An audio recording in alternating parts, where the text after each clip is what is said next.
सभी गीता प्रेमियों को सादर प्रणाम के साथ जय श्री कृष्ण। अध्याय 5 श्लोक क्रमांक 22। पूर्व श्लोक में भगवान ने विषयों से विरक्त पुरुष को अक्षय सुख की प्राप्ति बताई। अब विषयों में विरक्ति कैसे हो, इसका ये श्लोक क्रमांक 22 में भगवान विवेचन करते हैं। अध्याय 5 श्लोक क्रमांक 22।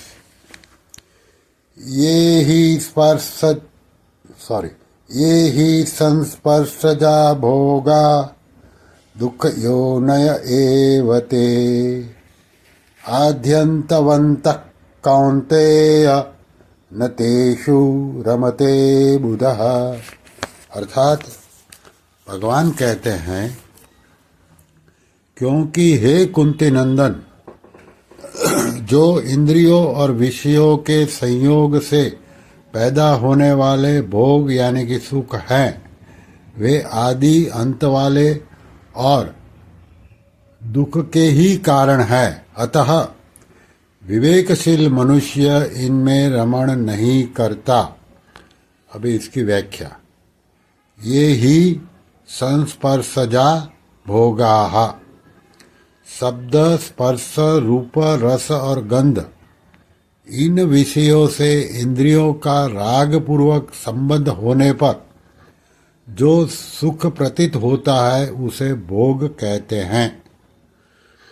संबंधजन्य अर्थात इंद्रियजन्य भोग में मनुष्य कभी स्वतंत्र नहीं है। सुख, सुविधा और मान बढ़ाई मिलने पर प्रसन्न होना भोग है।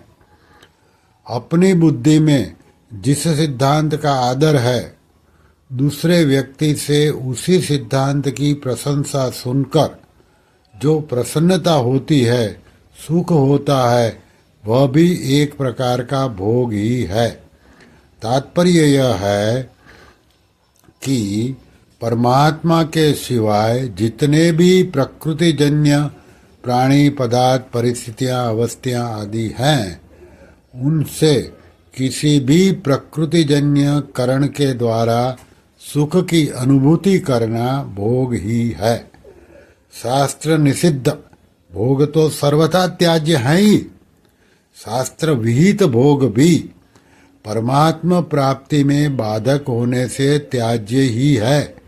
कारण कि जड़ता के संबंध के बिना भोग नहीं होता, जबकि परमात्मा प्राप्ति के लिए जड़ता से संबंध विच्छेद करना आवश्यक है। आगे है आद्यवन्तः। संपूर्ण भोग आने जाने वाले हैं, अनित्य हैं, परिवर्तनशील हैं। गीता के दूसरे अध्याय का 14वां श्लोक। ये कभी एक रूप रह सकते ही नहीं। तात्पर्य है कि इन भोगों की स्वयं के साथ किसी भी अंश में एकता नहीं है। भोग आने जाने वाले हैं और स्वयं सदा रहने वाला है। भोग जड़ हैं और स्वयं चेतन है। भोग विकारी हैं और स्वयं निर्विकार है। भोग आदि अंत वाले हैं और स्वयं आदि अंत से रहित है। इसलिए स्वयं को भोगों में कभी सुख नहीं मिल सकता। जीव परमात्मा का अंश है। ममैवांसो जीवलोके, गीता के 15वें अध्याय का 7वें श्लोक। इसलिए उस परमात्मा से ही अक्षय सुख मिल सकता है। स ब्रह्म योग युक्तात्मा सुखमक्ष यमश्युनुते, गीता के 5वें अध्याय का 21वां श्लोक। भोग आने जाने वाले हैं, इस तरफ ध्यान जाते ही सुख दुख का प्रभाव कम हो जाता है। इसलिए आद्यन्तवन्तः पद भोगों के प्रभाव को मिटाने के लिए औषध रूप है। फिर है दुख योनय एवते। जितने भी संबंध जन्य सुख हैं, वे सब दुख के उत्पत्ति स्थान हैं। संबंध जन्य सुख दुख से ही उत्पन्न होता है और दुख में ही परिणित होता है। पहले वस्तु के अभाव का दुख होता है, तभी उस वस्तु के मिलने पर सुख होता है। वस्तु के अभाव का दुख जितनी मात्रा में है, वस्तु के मिलने का सुख भी उतनी ही मात्रा में होता है। भोगी व्यक्ति दुखों से नहीं बचता, कारण कि भोग जड़ता के संबंध से होता है और जड़ता का संबंध ही जन्म मरण रूप महान दुख का कारण है। पातंजल योग दर्शन में कहा गया है, परिणामता पसंस्कार दुखैर्गुण वृत्ति विरोधाच्य दुखमेव सर्व विवेकीन 2/15। परिणाम दुख, ताप दुख और संस्कार दुख, ऐसे 3 प्रकार के दुख सब में विद्यमान रहने के कारण तथा तीनों गुणों की वृत्तियों में परस्पर विरोध होने के कारण विवेकी पुरुष के लिए सबके सब भोग दुख रूप ही है।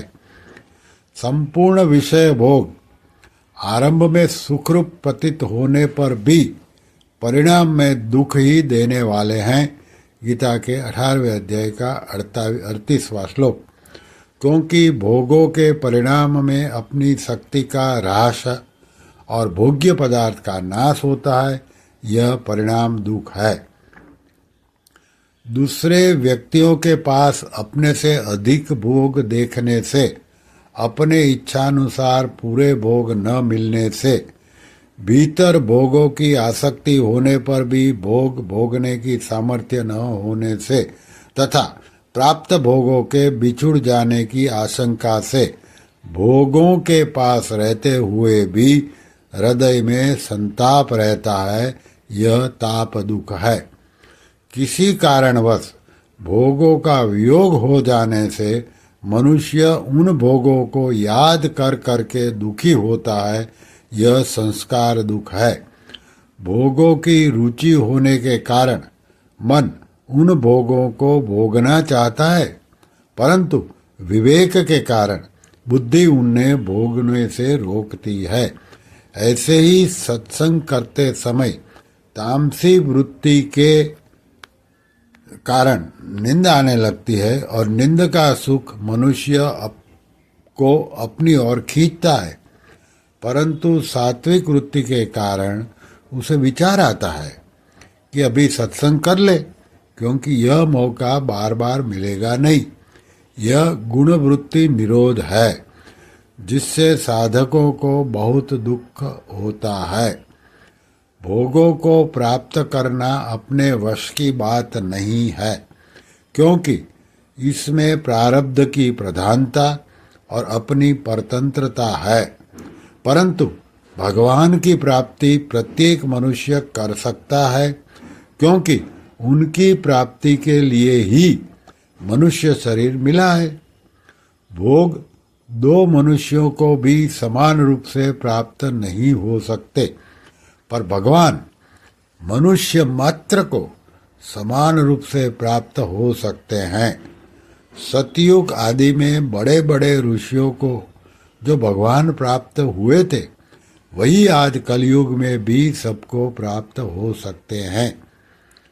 भोगों की प्राप्ति सदा के लिए नहीं होती और सबके लिए नहीं होती, परंतु भगवान की प्राप्ति सदा के लिए होती है और सबके लिए होती है। तात्पर्य यह हुआ कि भोगों यानी जड़ता की प्राप्ति में तो विभिन्नता रहती ही है, पर उनके त्याग में सब एक हो जाते हैं। ये वह पद का तात्पर्य है कि भोग निस्संदेह और निश्चित रूप से दुख के कारण हैं। उनमें सुख प्रतीत होने पर भी वास्तव में सुख का लेश भी नहीं है। फिर है न तेषु रमते बुधः। साधारण मनुष्य को जिन भोगों में सुख प्रतीत होता है, उन भोगों को विवेकशील मनुष्य दुख रूप ही समझता है, इसलिए वह उन भोगों में रमण नहीं करता, उनके अधीन नहीं होता। विवेकी मनुष्य को इस बात का ज्ञान रहता है कि संसार के समस्त दुख, संताप, पाप, नरक आदि संयोग जन्य सुख की इच्छा पर ही आधारित हैं।